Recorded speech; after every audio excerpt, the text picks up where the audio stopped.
ख़ास तौर पे एक इस्लामी तंजीम तरीके लब्बैक पाकिस्तान पर वो यकदम शेख साहब ने आके प्रेस कॉन्फ्रेंस करके हमारे मुअज़्ज़ज़ वज़ीर दाखिला साहब ने बयान कर दिया। आप क्या वजूहत हुई हैं जिसकी वजह से इतना बड़ा इनिशिएटिव हुकूमत पाकिस्तान को उठाना? शाह अहमद नूरानी रहमतुल्लाह अलैह और उनके अलाइंस में उस वक़्त मुफ्ती महमूद साहब, मौलाना अब्दुल खान नियाज़ी साहब, काजी हुसैन अहमद काजी आ रहा है, बहुत बड़ा थरथली मच जाती थी। उस दौर के बाद कोई 35 साल के बाद, मिनिमम 35 साल के बाद एक ऐसी कुव्वत दोबारा आई थी जो कि मदारिस के तक़द्दुस को पामाल करने से रोकने वाली कुव्वत थी। एक ऐसी कुव्वत आई थी जो कहती थी कि जो इस्लाम है वो बयान करो। एक ऐसी कुव्वत आई थी जो आवाम सुनना चाहती थी वो बोलती थी। स्ट्रेट फॉरवर्ड बात करने वाले लोग आए थे।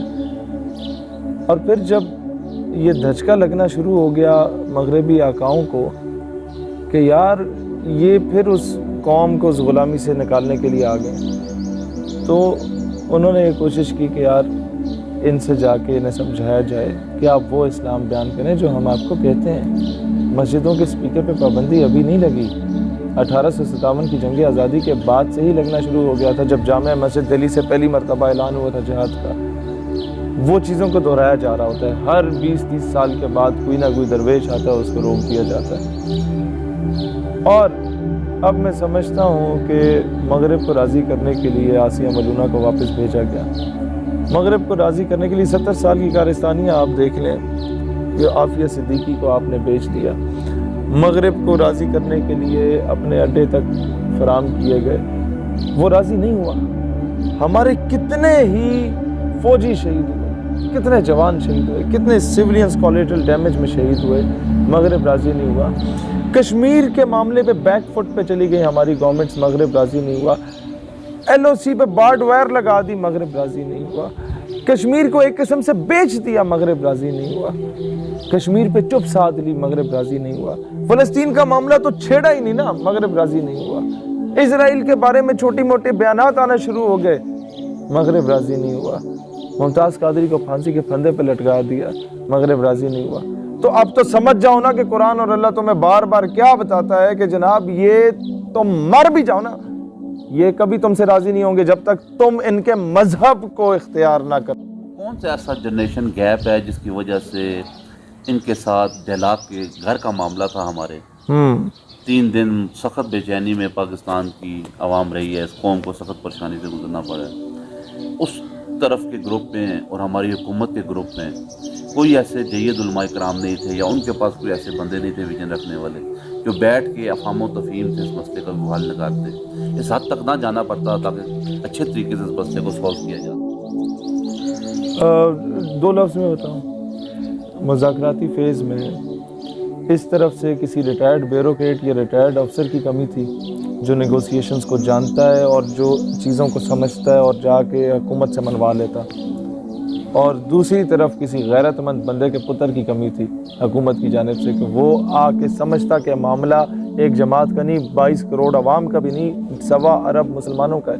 सफ़ीर का जहाँ तक ताल्लुक़ है, ये बहुत लेट कर गई थी गवर्नमेंट इस मामले को, और उतना ही गवर्नमेंट के लिए नुकसानदेह था उस वक़्त।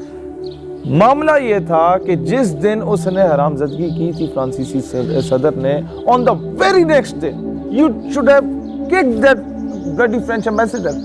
तो क्या होना था कि पूरी उम्मत चंदा इकट्ठा करके आपके झोली में रख देती कि जनाब खान साहब तुम तैयब अर्दगान से ऊपर जा चुके हो, तुम्हारे कर्जे हम उतारेंगे। पूरी उम्मत गिरबान पकड़ लेती अपने हुक्मरानों का कि जनाब इमरान खान ने निकाला सफ़ीर को, तो तुमने क्यों नहीं निकाला। आज इस्लाम का एक नैरेटिव ही और होता दुनिया में, लेकिन चंद सख्त फैसले लेने के लिए आपको अंदर से दिलेर होना होता है।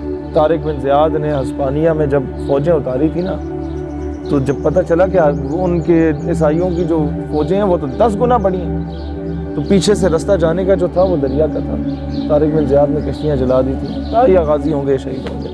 खान को उस वक़्त ये फ़ैसला करना था, जो खान वो कहते हैं स्टेशन टाइम सेव्स 9, वक्त पे एक गिरा लगा दो ना, बाद में 9 गिरें नहीं लगानी पड़ती, फिर वो फटता जाता है सिलसिला। खान अभी ये कुछ कर चुका है, और ये लिख लें मेरे अल्फाज